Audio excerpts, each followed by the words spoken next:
తేషాం ఆషా కాస్త ముద్దగా పలకాలి. తేషాం జ్ఞాని GNYA జ్ఞాని నిత్యయుక్త తా కింద యావత్తు వచ్చినప్పుడు నిత్య అని పలికేస్తారు. నిత్య ఆ యా అలా క్లియర్ గా వినిపించాలి. నిత్యయుక్త ఆ కా కింద తావద్దు, పక్కన విసర్గ హ. నిత్యయుక్త అంతే.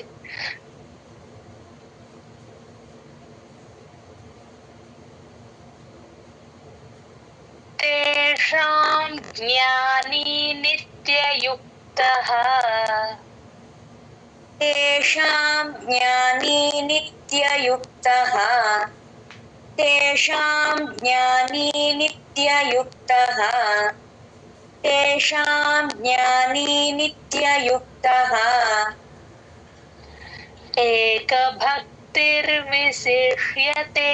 ఏ అచ్చక్కడ కంఠంలో నుంచి రావాలి. ఇంగ్లీష్ లెటర్ లో స్టార్టింగ్ ఏ లాగా పలికితే మీకు కరెక్ట్ గా ప్రొనౌన్సియేషన్ వస్తుంది. ఏక భక్తి భాకి మహాప్రాణం ఉంది. భక్తిర్ పైన పెన్సిల్ తో రాసుకోండి. భక్తిర్ భక్తి బాకి కా కింద తావద్దు. భక్తిర్ విశిష్యతే. విశిష్యతేలో సి మామూలు షా శంకరాష, నెక్స్ట్ షణ్ముఖాష రెండు పక్క పక్కన ఉన్నప్పుడు మనం డిఫరెన్స్ చూపించాలి రెండిటికి. భక్తిర్ విశిష్యతే రెండు శిష్యతే అనకుండా శిష్యతే కొంచెం ఆషాని ముద్దగా తీసుకుంటే కరెక్ట్ గా వస్తుంది. ఏక భక్తిర్ విశిష్యతే. ఏక భక్తిర్విశిష్యతే. ఏక భక్తిర్విశిష్యతే. ఏక భక్తిర్విశిష్యతే. ఏక అలా రావడం. ఈసారి చెప్పినప్పుడు మళ్ళీ ఒకసారి చూసుకోండి. ప్రియో హి జ్ఞానినోత్యర్థం. ప్రియో హి అక్కడ హీకి దీర్ఘం లేదు, పా కింద రావుతుంది ప్రియోలో.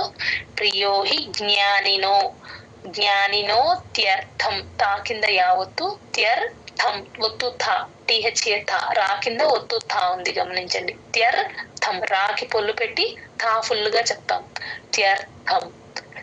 ప్రియో హి జ్ఞానినోత్యర్థం. ప్రియో హి జ్ఞానినోత్యర్థం. ప్రియో హి జ్ఞానినోత్యర్థం. ప్రియో హి జ్ఞానినోత్యర్థం. అహం స చ మమ ప్రియః. అహం స చ మమ మమ తర్వాత పా కింద రావతుంది కాబట్టి మాకి పాని జాయిన్ చేసి చెప్పాలి.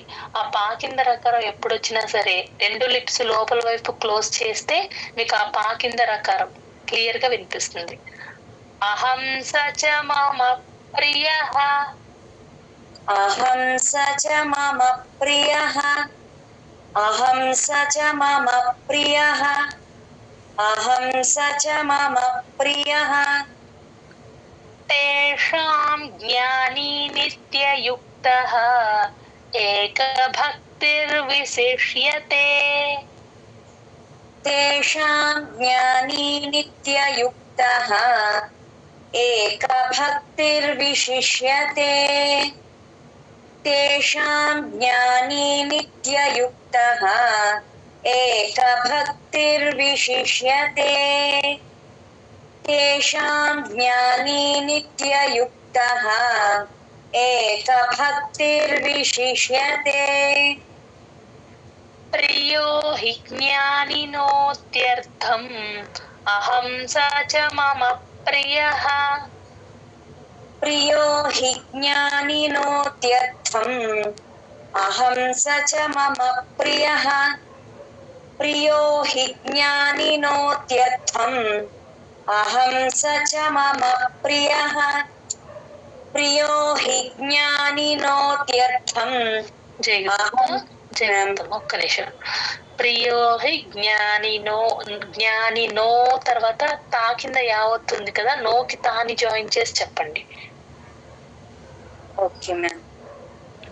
ప్రియో హి జ్ఞానినోత్యర్థం. అహం స చ మమ ప్రియః. ప్రియో హి జ్ఞానినోత్యర్థం.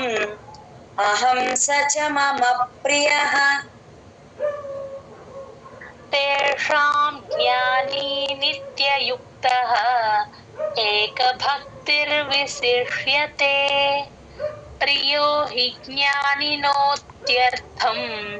అహం స చ మమ ప్రియః తేషాం జ్ఞానీ నిత్యయుక్తః ఏకభక్తిర్విశిష్యతే ప్రియో హి జ్ఞానినోత్యర్థం అహం స చ మమ ప్రియః తేషాం జ్ఞానీ నిత్యయుక్తః ఏకభక్తిర్విశిష్యతే ప్రియో హి జ్ఞానినోత్యర్థం అహం స చ మమ ప్రియః తేషాం జ్ఞానీ నిత్యయుక్తః ఏకభక్తిర్విశిష్యతే ప్రియో హి జ్ఞానినోత్యర్థం అహం స చ మమ ప్రియః తేషాం జ్ఞానీ నిత్యయుక్తః ఏకభక్తిర్విశిష్యతే ప్రియో హి జ్ఞానినోత్యర్థం అహం స చ మమ ప్రియః తేషాం జ్ఞానీ నిత్యయుక్తః ఏకభక్తిర్విశిష్యతే ప్రియో హి జ్ఞానినోత్యర్థం అహం స చ మమ ప్రియః తేషాం జ్ఞానీ నిత్యయుక్తః ఏకభక్తిర్విశిష్యతే ప్రియో హి జ్ఞానినోత్యర్థం అహం స చ మమ ప్రియః తేషాం జ్ఞానీ నిత్యయుక్తః ఏకభక్తిర్విశిష్యతే ప్రియో హి జ్ఞానినోత్యర్థం అహం స చ మమ ప్రియః. జయగురుదత్తమ. 18వ శ్లోకం, శ్లోక నెంబర్ 18. ఉదారా సర్వ ఏవైతే. ఉదారా ఊ అచ్చు, ఉదారాలో ఊ అచ్చు కంఠంలో నుంచి రావాలి. ఊ అనేది వాక్యం ఇస్తే ఊలాగా పెట్టకూడదు, ఊ అంతే. ఉదారాస్, రాకి సాని జాయిన్ చేసి చెప్పాలి. సా కింద సా వస్తుంది కాబట్టి ఉదారాస్ సర్వ. సర్వ తర్వాత చిన్న గ్యాప్ ఇచ్చి ఏవైతే చెప్పాలి. ఏ అచ్చు కాబట్టి చిన్న గ్యాప్ ఇవ్వాలి. ఏవైతే, వా ప్లస్ ఐ, వై. ఐకారం ఎక్కడొచ్చినా సరే ఐని జాయిన్ చేసుకొని చెప్తే మీకు కరెక్ట్ గా వినిపిస్తుంది. ఏవైతే అంతే. ఉదారా సర్వ ఏవైతే. ఉదారా సర్వ ఏవైతే. ఉదారా సర్వ ఏవైతే. ఉదారా సర్వ ఏవైతే. జ్ఞానీ త్వాత్మైవ మే మతం. జ్ఞానీ త్వా, నీకి తాని జాయిన్ చేసి చెప్పాలి. ఇక్కడ పైన రాసుకోండి. త్వాత్ మైవ. రెండో తా కింద తావత్తు మావత్తు రెండు ఉన్నాయి కాబట్టి ఫస్ట్ త్వాకి తాని జాయిన్ చేసి చెప్పాలి. త్వాత్ మైవ పైన పెన్సిల్ తో రాసుకోండి, అది కొంచెం ఈజీగా ఉంటుంది చదవటానికి. జ్ఞానీ త్వాత్మైవ అని ప్లేన్ గా అనొద్దు. జ్ఞానీత్, జ్ఞానీత్ అని తాని జాయిన్ చేసుకుంటూ చెప్పాలి. జ్ఞానీత్వాత్మైవ, త్వాత్మైవ అది కూడా అంతే. త్వాత్మైవ అలా ప్లెయిన్ గా కాకుండా త్వాత్మైవ. జ్ఞానీత్వాత్మైవ మే మతం. జ్ఞానీత్వాత్మైవ మే మతం. జ్ఞానీత్వాత్మైవ మే మతం. జ్ఞానీత్వాత్మైవ మే మతం. ఆస్థిత సహి యుక్తాత్మా. ఇక్కడ రెండో అచ్చు ఆ. ఆస్థిత, సా కింద ఒత్తు థా. ఈ సా కింద ఒత్తు థా వచ్చినప్పుడు ప్లేన్ తాలాగా చెప్పేస్తూ ఉంటారు. కొంచెం పలకడం ఇది కష్టం, ప్రాక్టీస్ చేసుకోండి. ఆస్థితస్, ఆ తాకి సాని జాయిన్ చేసి చెప్పాలి. ఆ సా కింద సా వస్తుంది కాబట్టి ఆస్థిత సహి. ఈ హీకి దీర్ఘం లేదు. ఆస్థిత సహి అంతే. యుక్తాత్మా, యుక్తాత్మా తా తా కింద మావత్తు ఉంది కాబట్టి యుక్తాత్మ అని ప్లేన్ గా కాకుండా యుక్తాత్మ అలా రావాలి. ఆస్థిత సహి యుక్తాత్మ ఆస్థిత సహి యుక్తాత్మ ఆస్థిత సహి యుక్తాత్మ ఆస్థిత సహి యుక్తాత్మ మామేవానుత్తమాం గతిం మామేవానుత్తమాం నువ్వు తర్వాత తా కింద తావత్తుంది కాబట్టి నూకి తాని జాయిన్ చేసి నుత్తమం అని ప్లేన్ గా కాకుండా నుత్తమాం గతిం అంతే. మామేవానుత్తమాం గతిం మామేవానుత్తమాం గతిం. మేము అక్కడ సున్నా ఎమ్మ మేము ఇక్కడ గా ముందు లాగా వస్తుంది. నుత్తమాంగతి ఒంగు సౌండ్. గంగా అంటాం కదమ్మా, గంగా ఎలా వస్తుంది? ఒంగు సౌండ్ లాగా వస్తుంది. ఓకే. మామేవానుత్తమాంగతిం మామేవానుత్తమాంగతిం మామేవానుత్తమాంగతిం.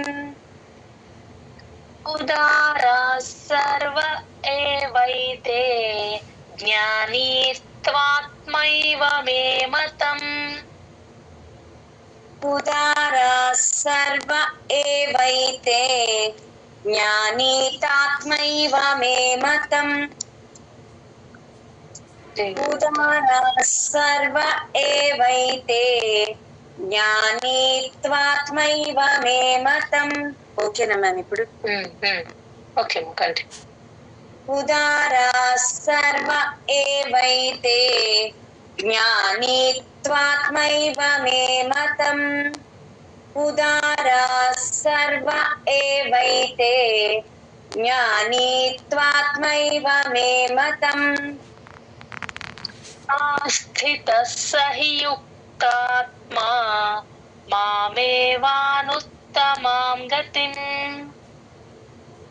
ఆస్థిత సహి యుక్తాత్మా మామేవానుత్తమాం గతిం.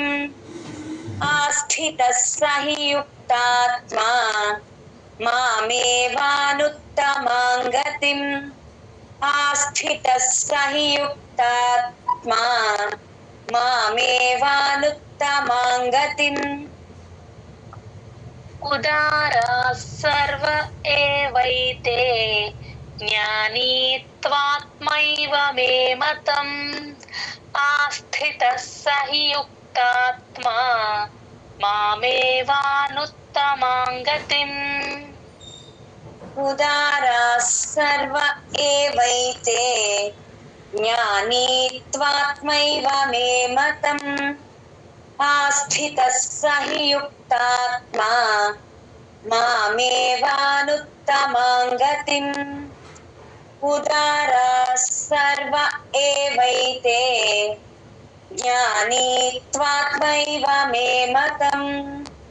ఆస్థిత సహి యుక్తాత్మా మామేవానుత్తమాం గతిం. ఉదారా సర్వ ఏవైతే జ్ఞానీ త్వాత్మైవ మే మతం. ఆస్థిత సహి యుక్తాత్మా మామేవానుత్తమాం గతిం. ఉదారా సర్వ ఏవైతే జ్ఞానీ త్వాత్మైవ మే మతం. ఆస్థిత సహి యుక్తాత్మా మామేవానుత్తమాం గతిం. ఉదారా సర్వ ఏవైతే జ్ఞానీ త్వాత్మైవ మే మతం. ఆస్థిత సహి యుక్తాత్మా మామేవానుత్తమాం గతిం. ఉదారా సర్వ ఏవైతే జ్ఞానీ త్వాత్మైవ మే మతం.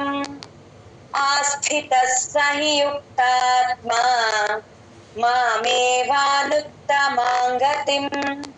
ఉదారా సర్వ ఏవైతే ज्ञानी त्वात्मैव मे मतम् आस्थितः स हि युक्तात्मा मामेवानुत्तमां गतिम्.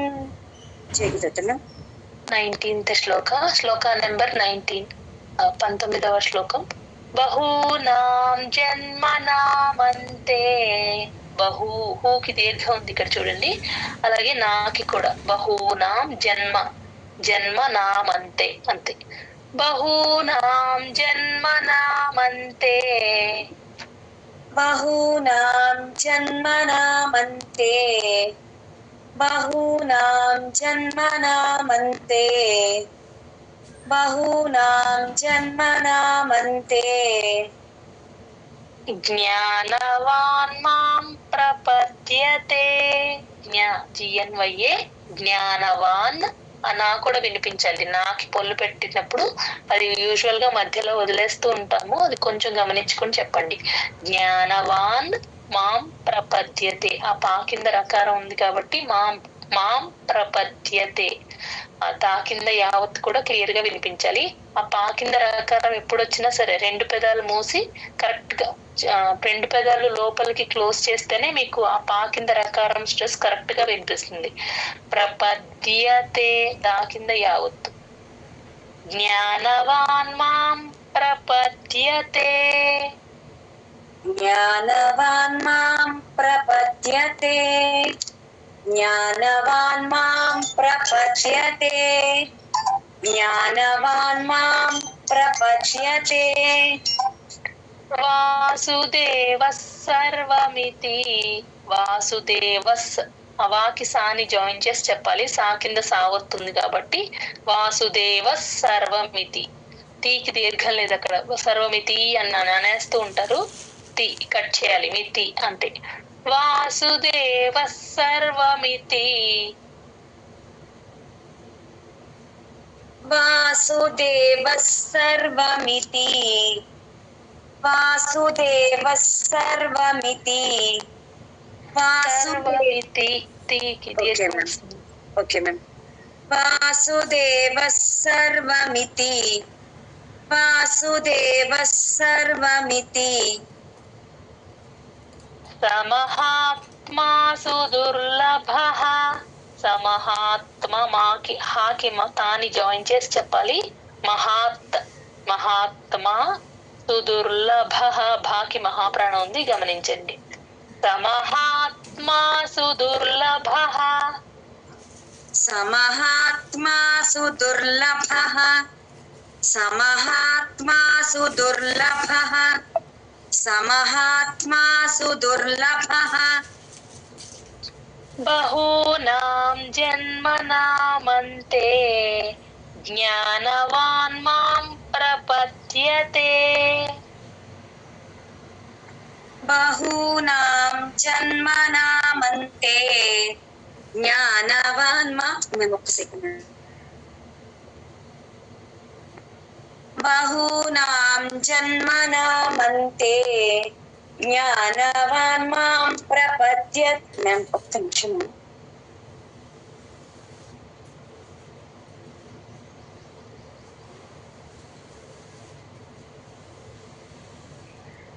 Sorry ma'am. బహూనాం జన్మనామంతే జ్ఞానవాన్ మాం ప్రపద్యతే. బహూనాం జన్మనామంతే జ్ఞానవాన్ మాం ప్రపద్యతే. బహూనాం మ్యామ్ 3 times అయిపోయింది కదమ్మా. ఓకే. వాసుదేవస్ సర్వమితి సమహాత్మా సుదుర్లభః. వాసుదేవస్ సర్వమితి వాసుదేవస్ సర్వమితి సమహాత్మా సుదుర్లభః. వాసుదేవస్ సర్వమితి సమహాత్మా సుదుర్లభః. వాసుదేవస్ సర్వమితి సమహాత్మా సుదుర్లభః. బహూనాం జన్మనామంతే జ్ఞానవాన్ మాం ప్రపద్యతే. వాసుదేవः సర్వమితి సమహాత్మా సుదుర్లభః. బహూనాం జన్మనామంతే జ్ఞానవాన్ మాం ప్రపద్యతే. వాసుదేవः సర్వమితి సమహాత్మా సుదుర్లభః. బహూనాం జన్మనామంతే జ్ఞానవాన్ మాం ప్రపద్యతే. వాసుదేవः సర్వమితి సమహాత్మా సుదుర్లభః. బహూనాం జన్మనామంతే జ్ఞానవాన్ మాం ప్రపద్యతే. వాసుదేవः సర్వమితి సమహాత్మా సుదుర్లభః. బహూనాం జన్మనామంతే జ్ఞానవాన్ మాం ప్రపద్యతే.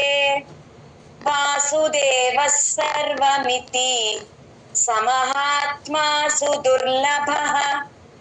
బహూనాం జన్మనామంతే జ్ఞానవాన్ మాం ప్రపద్యతే. వాసుదేవ